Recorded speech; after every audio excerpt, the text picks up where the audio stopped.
किती लागले माझ्या पिल्लूला सकारमला माझं पिल्लू टिंग टिंग टिंग टिंग टिंग टिंग टिंग टिंग. नमस्कार भावनो, कशात सगळे? सकाळ झाली, टकलू उठला, वर्कआउट करताय ना, वर्कआउट केलाच पाहिजे. ये बडी लाईटवड बेबी.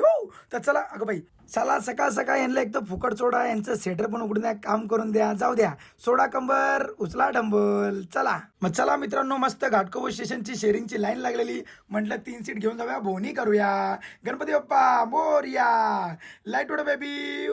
कसे बॉडी बिल्डर, रिलॅक्स, जाओ शेअरिंग मारू. मग नेक्स्ट ट्रिप लागली मीटरची, राजावाडीची. भावांनो पोचलो, झाले 34 रुपये. भाऊ देऊन गेला 50. थँक्यू मेरा भाई, उपरवाला तेरा भला करे. चलो आवजो. हा मालो दादाला पिकअप करायला जायचो तो कुर्ल्याला उबेरच्या ऑफिस मध्ये. अगं बाई, ए गोली बेटा. मग फायनली मित्रांनो झालं आपलं उबेर चालू. कसं अभी मजा आएगा ना बिडू. लंबा लंबा लंबा लंबा ट्रिप मिलेगा रे बाबा, बहुत दिनों किधर गया नहीं. चलो इतनी खुशी. ढनक ढटंग ढनक ढटंग ढनक ढटंग ढनक ढटंग. ये बस कर पगले. अगं बाई, अगं बाई, अगं बाई.